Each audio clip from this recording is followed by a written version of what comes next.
ir frenando el audio y ahí tomar nota con mayor tranquilidad. Recuerde nuestro canal YouTube de Olivo Natural, o si no también lo puede encontrar en nuestra página de Facebook.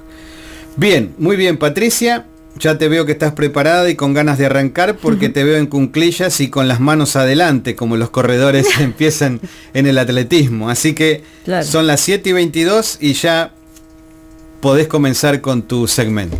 Habíamos hablado el otro día de que Galilea, ¿te acordás que habíamos venido hablando?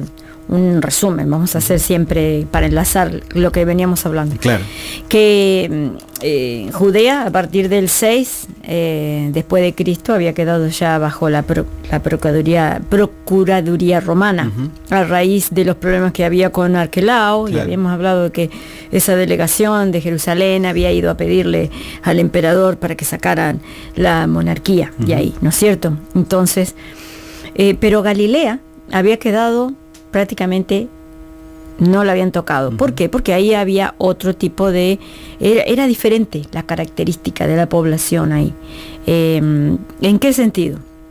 Bueno, ahí había quedado Herodes Antipas, que era uno de los hijos de Herodes, y que él estuvo desde el 4 antes de Cristo, o sea, en el momento que muere Herodes. ¿Te acordás que habíamos hablado que él había hecho un testamento a favor de los hijos, y que esa parte de Galilea y de Perea le había quedado a Herodes Antipas? En lo político, en el terreno, digamos, de las relaciones internacionales, él no tuvo problemas, es decir, comparado con Arquelao, que sí tuvo que enfrentar varios enfrentamientos ahí, revueltas, y de alguna manera eso fue lo que hace que lo saquen a él y directamente ya queden los procuradores. Pero en este caso Herodes Antipas fue bastante como su papá, en el sentido de que él era bien hábil, y en el sentido de que fue bastante el que jugaba, digamos, siempre con un doble juego político. Tenía, por un lado, quería complacer a los emperadores, como siempre lo hizo, por ejemplo, en el caso de Octavio Augusto, y después de Tiberio, que él está desde el emperador Tiberio, desde el 15 hasta el 37, él más o menos se mantuvo muy digamos, una relación con él bastante estable, y de alguna manera lo quería continuamente complacer. O sea, las relaciones con él eran bien complacientes, en el sentido de que hasta hizo levantar una ciudad ahí, que fue Tiberias, se la conoce, o Tiberíades, que incluso la construye, se dice, sobre un antiguo cementerio, cosa de que prácticamente estaba muy poblada de gentiles, porque se sabía que los judíos muy piadosos no iban a ir a vivir ahí debido a esa situación. Pero bueno, o sea, él, digamos, en ese sentido él quería complacer, por eso le pone el nombre de Tiberias o Tiberíades en honor al emperador. Pero al mismo tiempo el doble juego político consistía también que no hizo acuñar monedas con la imagen del emperador para no ofender a la comunidad judía. O sea que andaba siempre jugando a dos puntas, como hizo Herodes, ¿no? El grande. Y más o menos en el sentido de que, en ese sentido, digamos, no hubo... En la época de él no hubo grandes revueltas. Había habido una revuelta en la época de Herodes el Grande, ya sabíamos que había sido con Ezequías y que lo había hecho ejecutar. Pero ahí, ahora, en este momento, todavía cuando él recién empieza y después sigue, no hay sí hay, pero casi cuando él ya está terminando, digamos, su mandato, digamos, ¿no? Que en realidad vamos a ver que en definitiva el emperador lo termina sacando también, que fue Calígula, porque ¿qué pasó? El problema vino ahí, dejó de haber tranquilidad, digamos, a raíz de que él se conoce o se encuentra en alguno de esos viajes que él hacía a Roma, ¿no?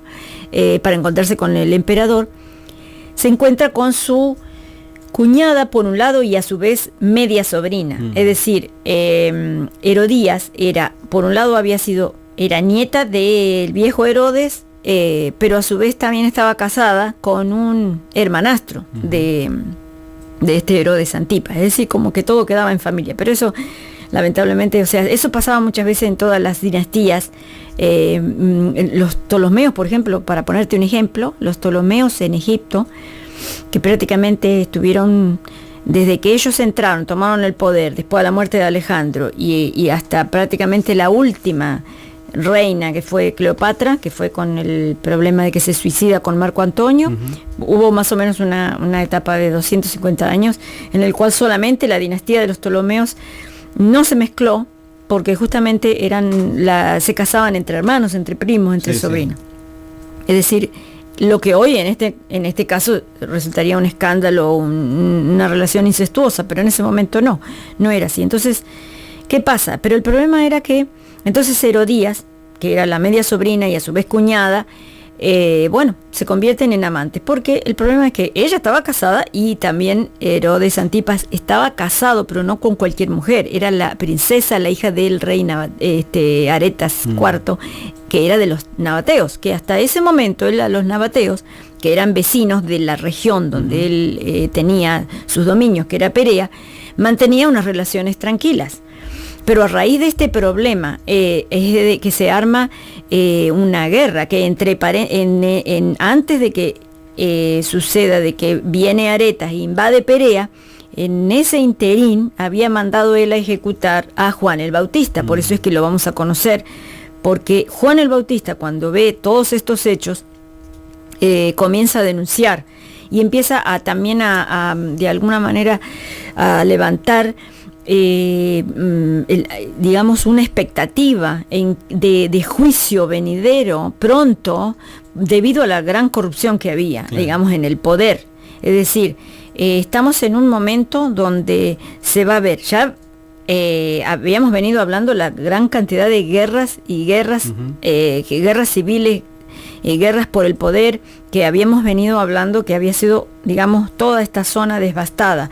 Incluso en Galilea la población también no se había salvado de la de Jerusalén, porque también, acuérdate que desde la época de los macabeos, porque ahí siempre hubo población mixta, debido a que anteriormente había sido el reino antiguo ese de Israel del norte, después cuando vinieron los asirios, despoblaron toda esa zona, después la repoblaron con gente gentil, hasta que después, en la época de los macabeos, vienen y ellos judaizan toda esa parte por la fuerza. Entonces, y a su vez hace trasladar colonos judíos a esa zona, pero de alguna manera todavía seguía semi-poblada, no era muy, o sea, no podemos comparar. Por eso te digo, hay una gran diferencia entre lo que es la población de Galilea y lo que es Judea y Jerusalén y todo eso. Entonces, desde el punto de vista político, ya te digo,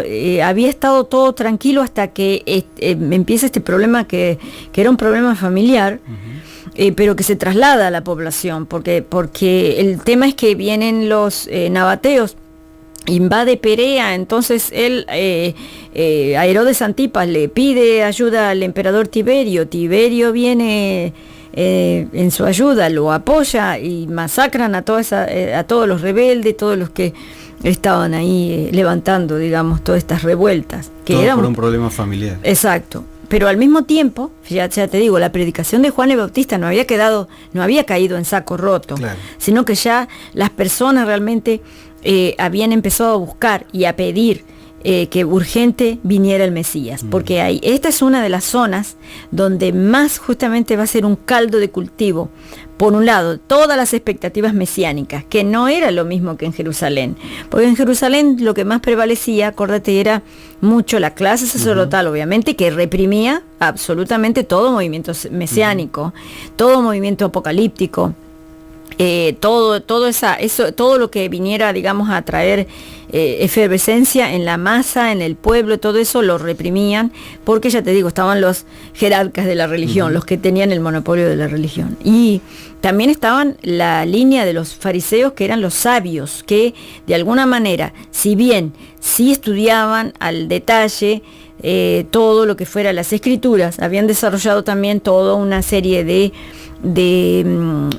¿cómo te puedo decir?, interpretaciones, de que se le llamaba Torah oral, que era toda basada en lo que los sabios interpretaban que la Torah decía, ¿no es cierto? Que no todos los grupos obviamente se alistaban, o mejor dicho, se la apropiaban. Por ejemplo, toda la zona de Galilea, la mayoría no se adecuaba, o mejor dicho, no se alistaba a ese tipo de interpretación, mucho menos los esenios, aunque los esenios eran en algunos casos mucho más rigoristas, porque de alguna manera los fariseos siempre fueron bastante moderados en ese sentido. Sí hubo una escuela que fue un poco más de línea, un poco más estricta, que fue la de Shammai, y la de Hillel fue un poco más universalista, un poco más amplia, porque tiene que ver también que Hillel venía, acordate, de Babilonia, era un judío de la diáspora.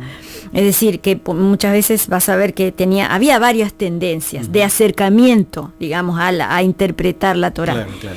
Tenemos que ver que ninguno de estos grupos negaba la validez de la Torá, sino que simplemente tenían distintas formas de interpretar. Entonces, en el momento que nosotros vamos a estar viendo de que está sucediendo esto en Galilea, son justamente los contemporáneos de la familia de Jesús, la familia de Juan el Bautista, y entonces ante este problema se encuentran con que, ya te digo, también estaban los grupos que, ya te digo, apocalípticos o mesiánicos, pero mesiánicos en el sentido de que eran nacionalistas y que pedían de alguna manera la intervención. Bueno, por un lado estaban los que pedían la intervención de Dios y que creían que venía directamente de Dios, ¿no? Y estaban los otros que decían, no, nosotros somos los que tenemos que tomar las armas, que, ya te digo, son incluso el libro de los Hechos lo nombra a uno de ellos, el líder de ese movimiento, que era Judas el Galileo, que era el hijo de Ezequías, y que bueno, él forma sus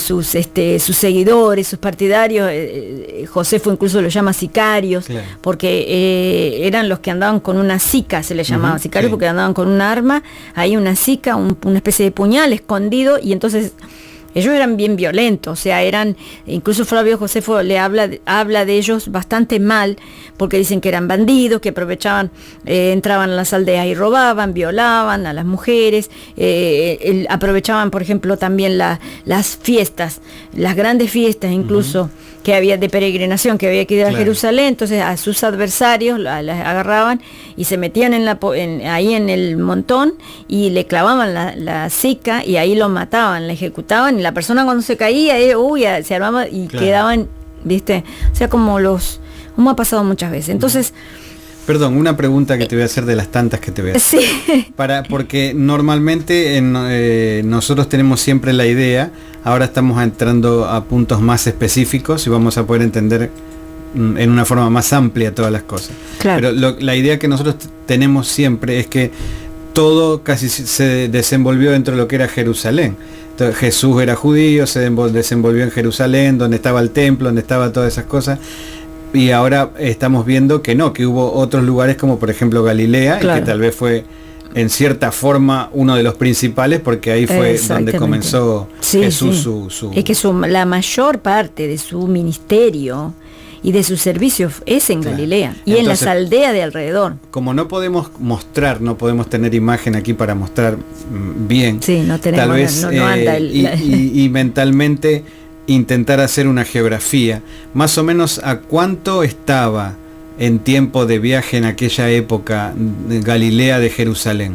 Bueno, se dice que, no sé el tiempo de viaje, se dice que, bueno, según acá los historiadores decían que entre 150 y 200 kilómetros. Habría que pasarlo a millas, no sé, porque el tema es que son españoles los historiadores, pero se sabe... 200 kilómetros serían como 150 millas. Más o menos, sí. En ese, pero no sé el tiempo, lo único que sí se sabe que, por ejemplo, debido a la falta de seguridad de los caminos, tenían que viajar las caravanas todas, o sea, prácticamente cuando podían, no siempre. Que normalmente todas estas poblaciones se tenían que trasladar a Jerusalén cuando eran las fiestas, por lo menos 3 o 4 veces al año, que eran el Pesaj, era Shavuot, era después Yom Kippur y Sukkot. Eran básicamente las 4, sería Pascua, Pentecostés, ¿no es cierto? El Día del Perdón y después de la fiesta de los tabernáculos. Pero incluso no todos ya ves que los números te muestran que no todos se trasladaban. Es que no se puede dejar las ciudades vacías tampoco. No, porque aparte eran muy pobres, eran muy aldeas, eran personas que estaban en un, digamos, no en la mendicidad, pero sí pertenecían a las capas más bajas o casi más bajas de la sociedad, porque eran personas muy simples, en el sentido de que no, ¿cómo te puedo decir? No habían desarrollado por ejemplo, una agricultura muy diversificada, sino que más bien el tipo de agricultura era para la subsistencia. Si tenían algún oficio, como en este caso el padre de Jesús, que era artesano, que era carpintero, muchas veces seguramente, y eso lo he escuchado también en una charla que hubo con César Vidal, que está la hipótesis de que él era, digamos, contratado muchas veces a hacer obras de construcción cerca en la ciudad, porque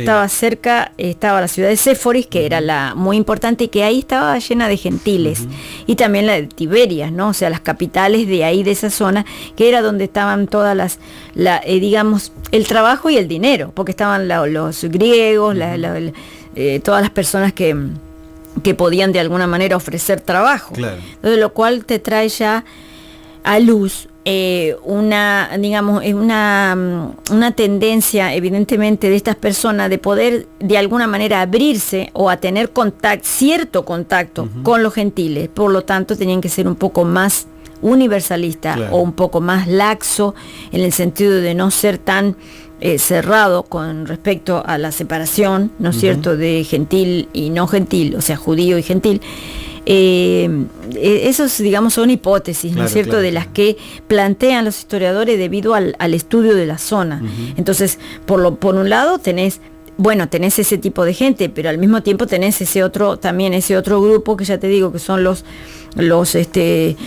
que se van a dedicar después a hacer bandolerismo y que son los más a ultranza, son insurgentes, son los que siempre van a tratar de andar armando las revueltas, que de alguna manera ellos se inspiran siempre en los macabeos, en los ideales nacionalistas, ¿no?, de esa zona. Entonces, ya ves que, por ejemplo, tanto Juan el Bautista como Jesús, ¿en qué ambiente crecen? En toda una etapa y una época en que se esperaba justamente el Mesías. Y con respecto al Mesías también había varias tendencias. Básicamente estaba, por ejemplo, ¿te acuerdas que habíamos hablado el otro día de que había una tendencia, una línea de pensamiento de que aseguraba que venía de la estirpe de David, debido a que en Isaías, el profeta Isaías decía que el descendiente de él era el que iba a ser el Mesías.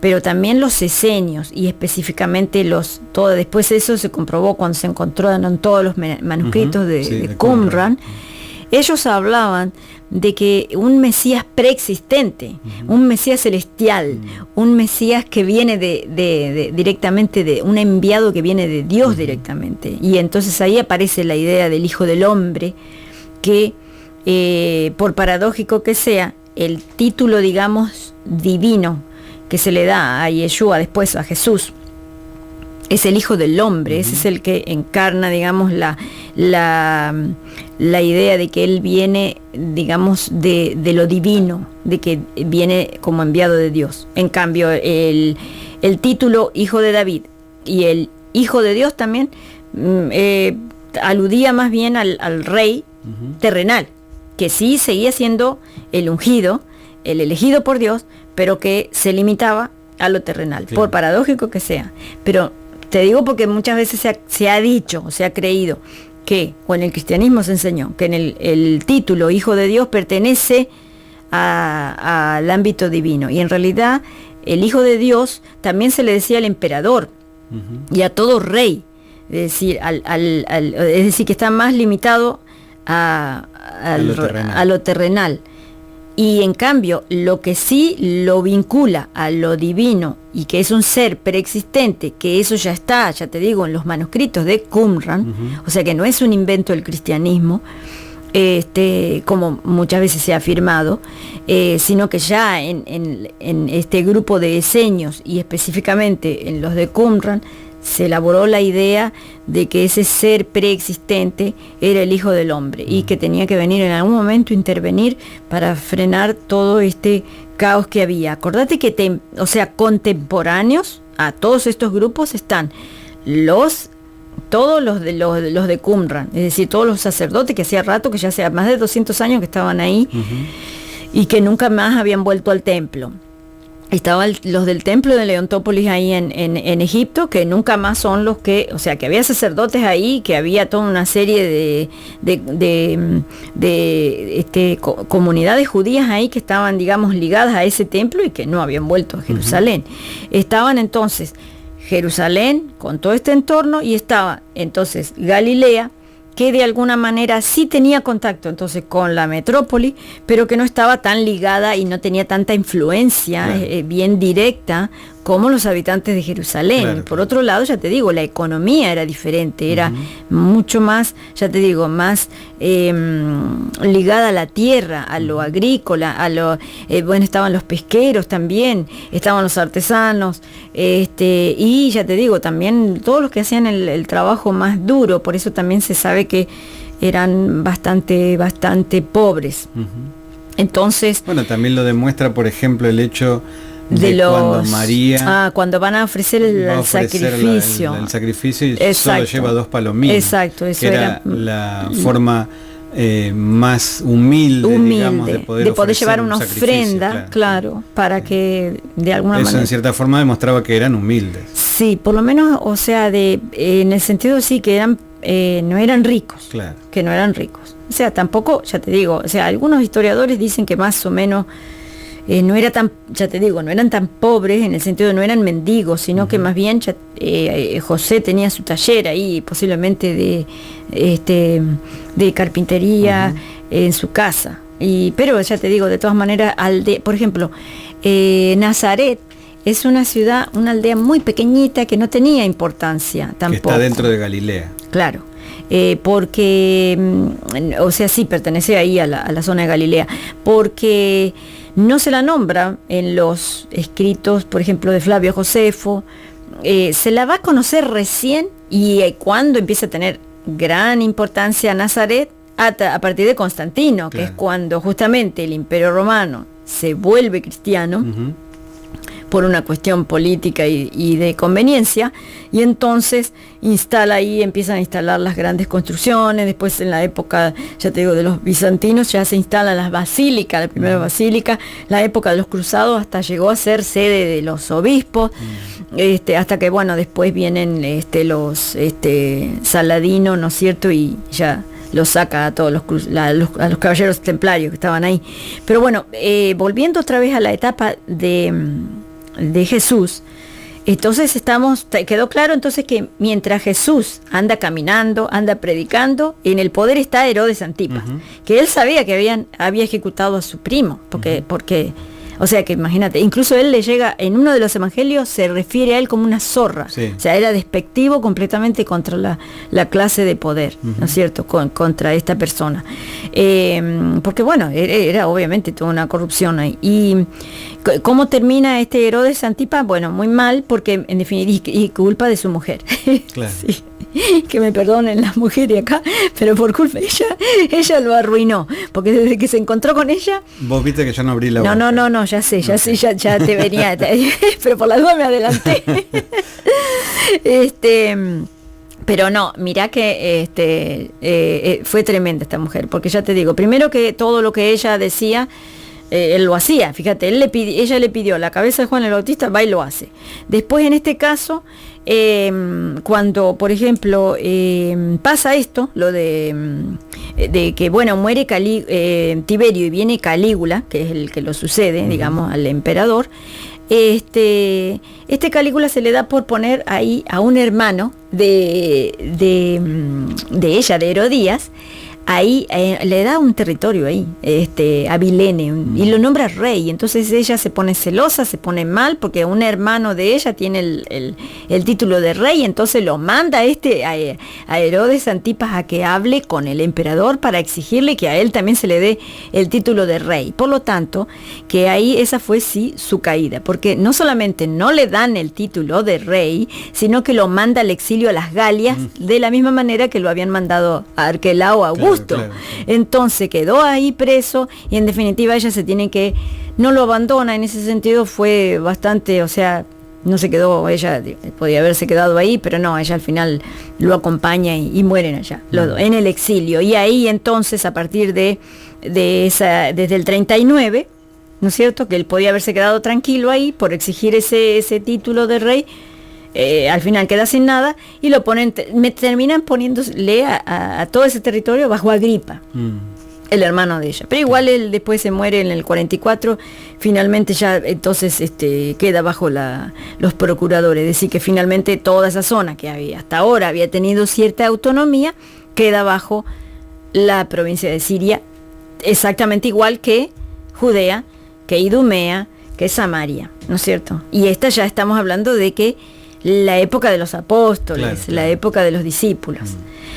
Pero volviendo otra vez a la época de Jesús, para que nos tengamos una idea de cómo era, ¿no es cierto?, la vida religiosa entonces a esas aldeas, giraba en torno a la sinagoga, que era pequeñita, porque si la aldea era pequeñita, no habría mucho, o sea, comparándolo con lo de Jerusalén, ya te digo, una gran diferencia entre Jerusalén y Galilea. Y ahí es como de una manera muy simple, por eso vamos a entender de que Jesús, cuando él habla en las parábolas, fíjate, el tipo de enseñanza que él hace, él siempre está ligando mucho al hombre con la tierra. Trataba de darle una interpretación justamente a la escritura, porque la idea que él más que nada se lo ha querido, bueno, con respecto a la figura de Jesús, siempre va a haber muchas interpretaciones. Ahora en este momento hay mucha bibliografía que lo van a tratar de alguna manera de ubicar en este aspecto, en este otro, lo van a acercar más algunos al fariseísmo, porque muchas de sus enseñanzas tenían que ver con lo que ciertas escuelas de los fariseos enseñaban, ¿no es cierto? Con respecto, en algunos casos, según lo que enseña él, se acerca más a Shammai, en algunos otros, según el caso, en otros aspectos se acerca más a Hillel, pero no quiere decir que él pertenecía específicamente a ninguno de esos grupos, específicamente, porque después vamos a ver qué tipo de requerimiento había para cuando vos te querías pertenecer a una de esas escuelas, que había todo un escribano, donde vos tenías que, justamente te comprometías a ser de esa escuela, era como un partido, o sea, para que vos entiendas, los partidos religiosos eran como partidos políticos también. Es decir, no, por eso es que a mí no me gusta mucho esa palabra que se usa muchas veces, secta, porque esa palabra no abarca el sentido, que es más, tiene un estilo peyorativo casi. Claro. No abarca el sentido de lo que estos eran partidos religiosos, pero también partidos políticos, porque tenían todos una posición frente a lo que había que hacer, frente al Estado, frente al César, frente a que si había que pagar impuestos o no. Todo ese tipo de cosas, ¿no? Claro. Entonces, una de las cosas que, por ejemplo, los pobladores de Jerusalén normalmente se los despreciaban a los de Galilea. Se los tenía como que, bueno, es la típica dicotomía entre hombre urbano y el del campo. Tales siempre son, el hombre de capital muchas veces, o en la mayoría de los casos, va a despreciar al hombre del campo, porque lo considera rudo, ignorante, poco versado en las letras, poca intelectualidad, pero al mismo tiempo, el hombre de campo, el sencillo, era el que más se acercaba a las necesidades de la gente. Claro. O sea, tanto Jesús como Juan el Bautista, bueno, Juan el Bautista, él más que nada no se acercó tanto a la comunidad en cuanto a curaciones, a traerle alivio a las masas, sino más bien él lo que predicaba era el mensaje típico de juicio, o sea, arrepentirse porque ya viene el juicio. Claro. Chao. Era mucho más enérgico y apocalíptico. Ya Jesús se fue mucho sí también predicaba lo mismo, pero de una manera, un tono más moderado, digamos su apocalipticismo era un poco más moderado y estaba más relacionado con la necesidad de la gente, y él enseñaba mucha ética, o sea, una ética ligada a la Torá, es decir, completamente, pero al sentido de la Torá primario, no tanto como los sabios habían elaborado todas esas cantidades de reglas aparte de la Torá, como digamos, como para traer digamos una interpretación un poco más amplia. Él muchas veces no discrepa mucho con respecto a eso. Hay ejemplos, por eso te digo, pero no todo, por eso es que no lo podemos encasillar aquí o aquí o aquí. Qué increíble, ¿no? Mientras vos hablabas, pensaba, increíble como el hombre de campo, Jesús, deslumbró en la ciudad, donde ahí sí estaban los letrados y los grandes eruditos. A lo último casi. Claro, porque acordé que fue casi a lo último. Pero también ahí ese hombre de campo deslumbró. Sí, claro. Impactó. Para algunos les molestó terriblemente, obviamente, porque lo que él predicaba molestaba. Sí, porque traía luz, como hoy se traería a la luz la corrupción que está pasando en los políticos, en los líderes religiosos, en muchos, ¿no? No todos, pero te quiero decir que muchos, en las cúpulas de poder. Cuando vos ves que hay alguien que denuncia, siempre va a caer mal. Entonces tenés los que se acomodan al establishment y están los otros que por una cuestión de tener miedo, o sea, siempre se va a dar eso, ¿no? Ahora, los que él escogió, ¿los escogió en Galilea o también en Jerusalén? Tengo entendido que son todos galileos. Todos galileos. No sé específicamente si hay alguien de Jerusalén. Pero tal vez los que llegaron en cierta forma, después, decir un poco más altos, eran de el primer círculo de discípulos que lo sigue a él, el círculo ese primario, tienen que haber sido todos de Galilea, porque él, acuérdate que después, casi a lo último, es cuando se va a trasladar a Jerusalén, o sea, no es que no había ido, sino cuando él decide finalmente llevar a cabo su obra, llamámosle así, expiatoria, mesiánica, no sé, o sea, cuando él ya sabía que le quedaba poco tiempo, él ya sabía, se ha discutido mucho si él tenía o no autoconciencia mesiánica, de eso también hay muchos libros y muchos autores y que difieren unos de otros, pero bueno, de todas maneras yo creo que él sí, yo le creo mucho, o sea, cuando hay varios textos ahí en el Evangelio que lo marcan a él como alguien muy especial, que no era un judío más, porque, o sea, frente a la figura de Jesús vos vas a ver que tenés varios acercamientos, es decir, por un lado, en la historiografía se nos ha mostrado un Jesús muy desligado de sus raíces hebreas y lo han digamos puesto en un nivel demasiado helenístico o demasiado helenizado, mejor dicho, pero eso es todo a raíz de una cristología muy elevada. Pero al mismo tiempo, ahora con los movimientos que están tratando desde el principio del siglo XX, que habíamos hablado de eso al principio, ¿no? Cuando hicimos la introducción a todos estos serie de estudios, de que ahora había una serie de historiografía que buscaba acercarse al Jesús histórico, entonces, en los cuales ahí también vas a encontrar distintas tendencias. Está el que lo encuentra tipo, no sé, lo va a ver solamente revolucionario, y entonces ahí lo va a hacer, no sé, casi al nivel de un partisano. El otro que lo va a ver como un rabino fariseo, cosa de que ahí y le elabora toda una serie de imagen que muchas veces, ya te digo, son hipótesis, porque tenemos que verlo todo. Por un lado, con respecto, ya te digo, a los fariseos, él tiene hay muchas cosas que él enseña que proviene de ellos, ¿no es cierto? Los dos ejemplos bien claros, como te contaba, un poco es la posición que él tiene con respecto al divorcio. O sea, eso, la posición que él tiene bastante estricta y que no tolera el divorcio a no ser que a causa de fornicación, eso provenía de la línea del rabino Shammai. Pero relacionando, vamos a suponer, con el amor a los enemigos. Eso más bien provenía de la escuela de Hillel. Pero al mismo tiempo se enoja cuando a él le vienen a cuestionar el tema del lavamiento de manos, que eso también era una parte de la tradición de que los fariseos venían ya implementando en la población, debido a que ellos pensaban de que, bueno, todos esos rituales que estaban, digamos, destinados a los sacerdotes, tenían que llegar a ser también atribuidos o incorporados en el resto de la población. Ahora, todo el resto de la población no estaba de acuerdo con eso, no todo el mundo justamente se ajustó a eso, y en ese sentido él, en este caso específico, él discrepa con eso, pero el problema, y todo eso hay que conocerlo, porque ¿sabes por qué? Porque después la teología cristiana cambió todo eso, y no, a mí me parece que no ha sabido diferenciar cuál es la línea entre lo que era, que Jesús muchas veces se enojaba contra la casuística de Torah oral, por ejemplo, o sea, todo lo que muchas veces de alguna manera agobiaba o estorbaba el camino hacia Dios del hombre común.